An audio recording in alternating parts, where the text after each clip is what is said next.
The phone rang at 2:47 in the morning. Unknown number. I almost didn't answer, but something told me to pick up.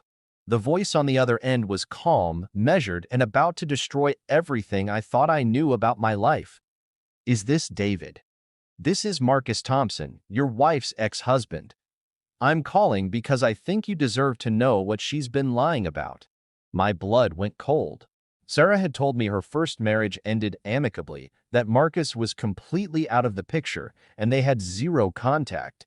Standing there in my kitchen at nearly 3 a.m., I was about to learn that every word of that story was complete bullshit. Hit subscribe because this phone call led to discoveries so twisted you'll never trust anyone the same way again. Marcus's voice was steady, almost professional. "I'm sorry to call so late, but I just found out you exist. Sarah and we never actually got divorced. We're still legally married. Which makes your marriage to her, well, it makes it fraud." The room started spinning. Sarah and I had been married for 2 years. We'd bought a house together, merged our finances, talked about starting a family. And according to her ex-husband, none of it was legal. "That's impossible," I whispered. "I saw the divorce papers." "Forgeries," Marcus said quietly. "Very good ones, but forgeries. David, Sarah has been living a double life for 3 years, telling you she was divorced while telling me you were just a friend helping her through a rough patch financially." The lies started unraveling in real time. Sarah's frequent business trips to Phoenix for work. She'd been flying to Chicago to spend time with Marcus. Her mysterious family emergencies that kept her away for weekends. She'd been playing house with her real husband while I held down our fake marriage. "Why are you telling me this now?" I asked. Marcus's voice cracked. "Because she's pregnant with my child, and she's been trying to convince me to move to your city so we can be a real family again. She wants me to help her figure out how to divorce you without losing the house or the money you've been providing." Pregnant. The word hit me like a physical blow. Sarah and I had been trying for a baby for 8 months. She'd been taking fertility supplements, tracking her cycle, even suggesting we see a specialist, all while carrying her real husband's child and planning to leave me once she figured out how to maximize her financial gain. "Check your email," Marcus continued. "I'm sending you proof our real wedding certificate, recent photos of us together, medical records showing her pregnancy with my name listed as the father, and text messages where she refers to you as her financial safety net." I stumbled to my laptop. The evidence was devastating. Marriage certificate from Cook County, Illinois, showing Sarah Elizabeth Chen married to Marcus James Thompson on June 14, 2019. Photos of them together from last month, Sarah glowing and happy in ways I'd never seen. Text messages that made me physically sick. Marcus is getting suspicious about my work trips. I might need to speed up the exit strategy. David's been talking about refinancing the house. Perfect timing to get maximum equity before I leave. You're my real husband. David is just temporary financial stability. Sarah had been playing both of us completely. She'd convinced Marcus that I was a temporary arrangement while she got back on her feet financially. She'd convinced me that Marcus was ancient history. In reality, she'd been legally married to him the entire time while committing bigamy with me.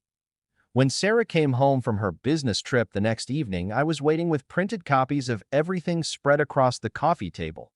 She walked in humming, saw my face, and immediately knew her world was about to implode. "David, I can explain." "Explain what?" "How you've been legally married to Marcus Thompson for 4 years while committing bigamy with me. How you've been carrying his child while pretending we have fertility issues. How you've been using me as your personal ATM. How did you find out?" Marcus called me. "Apparently your husband got tired of sharing you with your fake husband." "It wasn't supposed to happen like this," she said quietly. "Marcus and I hit a rough patch and I moved out here to give us space. I was only supposed to stay for a few months, but then I met you and you were so kind and stable and financially useful." She flinched. "It wasn't about money at first. I genuinely cared about you. But when Marcus and I started working things out, I realized I was in too deep with you to just disappear. The house, the joint accounts, I couldn't figure out how to untangle it without losing everything. So you decided to keep both lives going until you got pregnant and had to choose. Marcus is my real husband, David. What we have is, it's been wonderful, but it was never meant to be permanent. My marriage to Sarah was void from day one, which meant I had no rights to our joint property and no legal recourse for the money I'd spent supporting what I thought was my wife. I had to hire 3 different lawyers just to protect myself from potential criminal charges. Sarah played the victim throughout the entire process, claiming she'd been confused and caught between two loves. Her lawyers painted her as a woman who'd made poor decisions but hadn't acted with criminal intent. The pregnancy became her shield. Marcus and I became unlikely allies in the legal battle. He'd been deceived too, just differently. Sarah had convinced him that I was a temporary financial arrangement, not a full bigamous relationship. The most twisted part, she'd been scheduling her time with mathematical precision. Marcus got weekends and holidays for family time. I got weekday evenings for practical relationship time. The criminal charges were eventually dropped, but the civil consequences destroyed Sarah financially. She had to pay me back for half the house down payment, shared expenses, and legal fees. Marcus divorced her immediately, and she lost everything, both husbands, her financial security, and her reputation. The baby was born premature with health complications. Sarah, now a single mother with destroyed credit and no support system, had to move back in with her parents. The fairy tale future she'd envisioned with Marcus evaporated when he realized the extent of her manipulation. Marcus and I stay in touch occasionally. There's something bonding about surviving the same con artist. We both struggle with the same questions. How do you trust someone again when you've seen how expertly someone can maintain parallel lives? The psychological damage runs deeper than the financial loss. Sarah hadn't just cheated or lied, she'd created an entirely false reality for both of us. She'd managed emotions, schedules, and performances so skillfully that we'd both believed we knew her completely while never knowing her at all. I'm dating again now, carefully and with background checks that probably seem paranoid. The woman I'm seeing knows the whole story because I can't risk being vulnerable with someone who isn't prepared for the emotional baggage I carry. Sarah tried to contact me last year, claiming she wanted to apologize.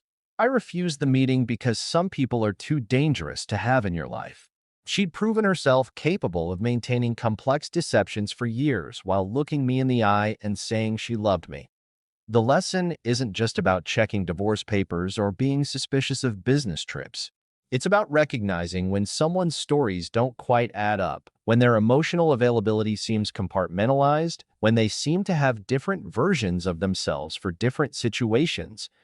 If your partner's past seems vague, if they discourage contact with family or old friends, if they manage their schedule with unusual secrecy, pay attention.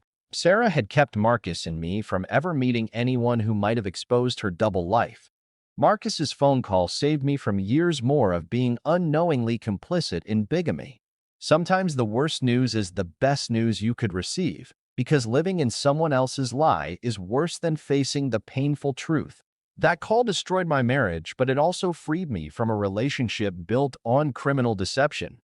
Hit that subscribe button if you believe the truth always comes out eventually. Like this video if you think Marcus did the right thing by calling me, and comment below about the craziest deception you've ever discovered.